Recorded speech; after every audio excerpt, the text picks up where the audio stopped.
Fala, queridos! Aqui mais uma vez, opa, tirar um. Pronto. Mais uma vez aqui na leitura do livro Uma Vida com Propósito. O propósito não para e ele não pode parar nunca. Quando nós terminarmos esse propósito, a gente inicia um outro propósito, um outro propósito, um outro propósito, um outro propósito. A ideia é nós termos meta, nós temos tarefas, nós temos rotina, de modo que a gente consiga treinar o nosso corpo, treinar a nossa mente a fazer o que precisa ser feito. E nada melhor para nós atingirmos o resultado é nós criarmos hábitos. Isso é o princípio de tudo. Então nós vamos retomar agora a leitura do livro. Nós estamos no dia 14 e o título ele é bastante impactante, assim como todos os outros foi e com certeza serão. Quando Deus parece distante. Isso de certa forma é algo que em algum momento aconteceu ou vai acontecendo em todas as nossas vidas. E eu compreendo, eu ainda não li, né? Mas eu acredito que essa distância ela está muito associada para mim, no meu caso, é quando Deus ele se permite, é quando ele sai meio que de cena e para ver a forma como você vai se comportar, a forma como você vai buscar, se você vai continuar sendo constante ou se simplesmente você vai parar. Foi a mesma coisa que aconteceu parecido na vida de José, por exemplo. José ele teve um sonho e a partir desse sonho ele não voltou mais a sonhar. A Bíblia na história de José não testifica ali uma passagem, uma experiência dele com Deus. Ele simplesmente sonhou, passou-se algum tempo, ele foi lançado da cova, depois ele foi vendido, depois ele passou toda aquela trajetória no Egito, mas não existia ali uma comunicação, não existia ali uma aproximação, não existia ali algo que fizesse com que ele acreditasse que algo sobrenatural ainda estava sobre ele, ou que ele tinha aquela comunicação com o céu. Mas a todo esse tempo, em todo aquele tempo, Deus o estava assistindo. Vamos ler, quem sabe o pensamento se concretiza, seja a mesma linha, caso contrário não tem problema. Vamos lá. Deus é real, não importa como você se sinta. É fácil adorar a Deus quando as coisas vão bem, quando Ele provê comida, amigos, família, saúde e situações felizes. Mas os casos nem sempre são agradáveis. Quando isso acontece, como você adora? Quando isso acontece, como você adora a Deus? O que você faz quando o Senhor parece estar a milhões de quilômetros? A mais profunda adoração é louvar a Deus apesar da dor. Dar graças durante a provação, manter a confiança nele em meio à tentação, render-se a ele durante o sofrimento e amá-lo quando ele parece distante. Em geral, as amizades são testadas pela separação ou pelo silêncio. Ou você é separado pela distância física ou só está impossibilitado de se comunicar. Na sua amizade com Deus, nem sempre você se sentirá próximo dele. Philip Yancey observa sabiamente, abre aspas, todo relacionamento passa por períodos de proximidade e distanciamento. E no relacionamento com Deus, por mais íntimo que seja, o pêndulo vai oscilar de um lado para o outro. É aí que a adoração fica difícil. Para amadurecer sua amizade, Deus irá testá-la com períodos de aparente separação. Momentos em que se tem o sentimento de que fomos abandonados ou esquecidos por Deus. Tem-se ainda a impressão de que Deus está a quilômetros de distância. João da Cruz referia-se a esses dias de deserto espiritual, dúvida e distanciamento de Deus como a noite escura da alma. Henry Nouwen chamava-os o mistério da ausência. Por sua vez, Tozer, uma segunda pessoa, denominava-os o mistério da noite. Outros o mencionam como o inverno do coração. Com exceção de Jesus, Davi foi provavelmente quem manteve uma amizade mais íntima com Deus. O Senhor teve prazer em chamá-lo o homem segundo o meu coração. 1 Samuel 13, verso 14, Atos 13, verso 22. Apesar disso, Davi frequentemente reclamava da aparente ausência de Deus. Em Salmos 10, 1, por exemplo, ele dizia, ó Eterno, estás me evitando? Onde estás quando preciso de ti? Por que te esqueces de mim? Por que está tão distante? Por que ignoras meu pedido de socorro? Salmos 22, 1. Por que me abandonaste? Salmos 43, 2.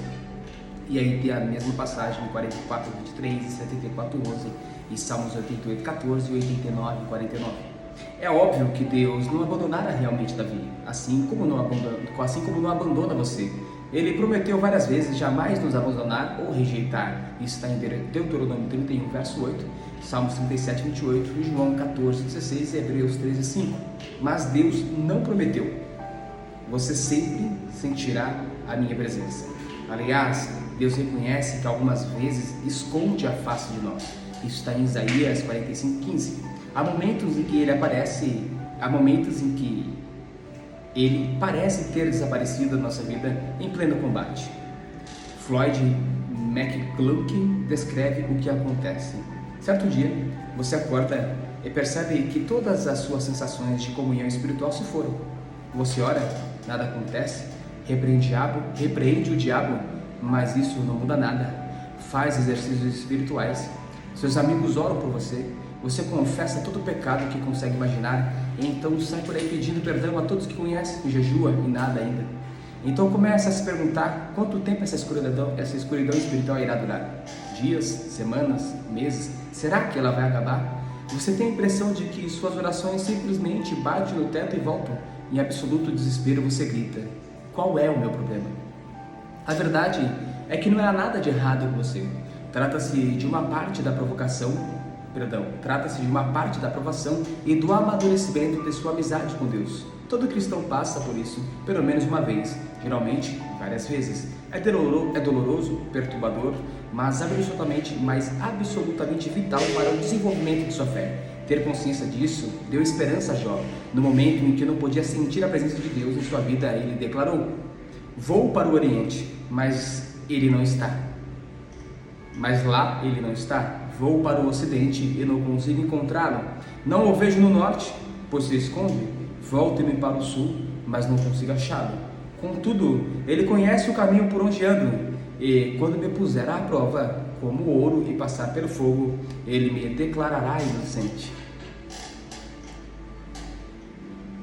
Quando Deus parece distante, você pode pensar que ele está zangado ou está punindo por algum pecado. De fato, o pecado realmente prejudica nossa amizade com Deus. Entristecemos o Espírito Santo e sufocamos o nosso relacionamento com Ele quando desobedecemos a Deus. Entramos em conflito com alguém, excedemos-nos no número de atividades, criamos vínculos de amizade com o mundo e assim por diante. A gente pode ver essas declarações em Salmo 51, Jeremias 2:32, Efésios 4:29, Coríntios 8:12, Tessalonicenses 5:19, Tiago 4, verso 4. Contudo, frequentemente esse sentimento de abandono e afastamento de Deus não tem nenhuma relação com o pecado. É um teste de fé que todos devemos enfrentar. Será que você continuará a amar, obedecer e adorar a Deus e a confiar nele, mesmo quando não sente sua presença nem a evidência visível da ação divina em sua vida?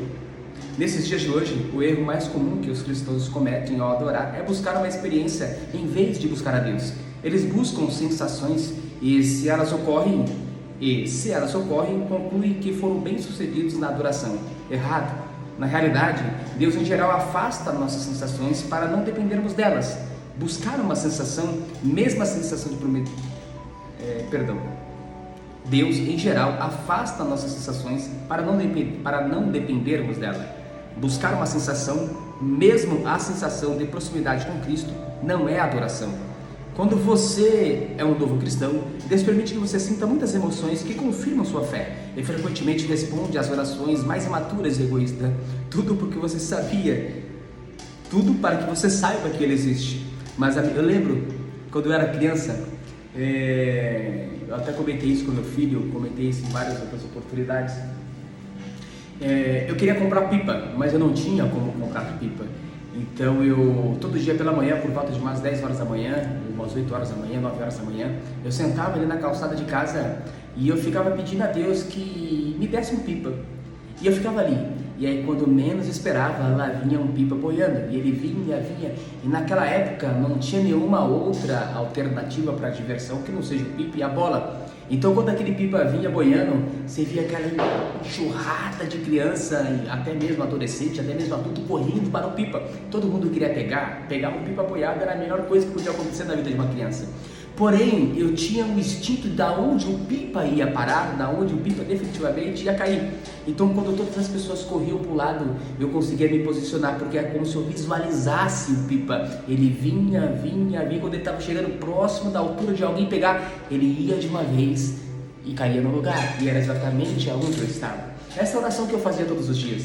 Eu pegava aquele pipa, subia ele no céu, logo depois eu perdia, e mais uma vez eu sentava na beira da calçada e clamava por um pipa, e o pipa acontecia de vir todo dia, era a mesma coisa. Eu não me preocupava com o pipa, e isso vai muito do encontro do que nós lemos aqui, né? Muitas das vezes a gente tem orações bastante maturas, nós temos pedido meio maluco, que de certa forma ele é atendido, porque Deus ele quer provar para você através desses seus pedidos de que ele existe. E aí a partir do momento que você tem essa consciência, o seu relacionamento tem a necessidade de se tornar mais maduro. E esse amadurecimento passa por um inverno espiritual, aonde independente da tua tribulação, independente da tua ansiedade, independente da sua adversidade, da tua dificuldade, você se mantém vivo, a fé naquilo que você acredita. Foi assim que aconteceu com a vida de José, foi assim que aconteceu com tantos outros personagens, e assim acontece com você.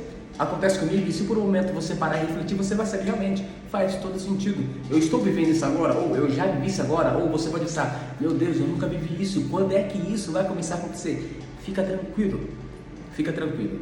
O dia que acontecer, você vai saber, mas tenha essa consciência de que não se trata de um abandono, e sim de um amadurecimento de relacionamento. A onipresença de Deus e a manifestação de sua presença são coisas diferentes. Uma é um fato, a outra é frequentemente uma sensação. A manifestação de sua presença são diferentes. A onipresença de Deus é um fato, a manifestação de sua presença é frequentemente uma sensação. Deus está sempre presente, mesmo quando você não perceba a sua presença. E a presença divina é profunda demais para ser medida por uma simples emoção. Sim, Deus quer que você sinta a presença dele, mas está mais interessado em que você confie nele, não tanto que eu sinta. Sim, Deus quer que você sinta a presença dele, mas está mais interessado em que você confie nele, não tanto que eu sinta. Fé, não sentimentos, é o que agrada a Deus. As situações que mais põem nossa fé à prova são aquelas em que a vida nos desaponta e não conseguimos encontrar Deus. Isso aconteceu com Jó. Em um dia ele perdeu tudo, família, negócio, saúde e todos os seus bens. E o que é pior, ao longo de 37 capítulos do livro, Deus não diz absolutamente nada. Como louvar a Deus quando você não compreende o que está acontecendo em sua vida e Deus se mantém em silêncio? Como permanecer em comunhão em meio a uma crise se não há nenhum contato? Como manter os olhos em Jesus quando eles estão cheios de lágrimas? Faça o que Jó fez. Então prostrou-se com o rosto em terra em adoração e disse: saí nu do ventre de minha mãe e nu partirei. O Senhor o deu, o Senhor o louvou. Louvado seja o nome do Senhor. Isso está em Jó, capítulo 1, verso 20 e 21. Então aí no próximo capítulo, na segunda parte da leitura do 14º dia, nós vamos falar um subtítulo que diz assim: diga a Deus exatamente como você se sente. Então isso é um exercício de como você deve se declarar para que você consiga alinhar, para que você consiga aprofundar esse relacionamento. Então tá bom? Então daqui a pouquinho a gente se vê no próximo vídeo.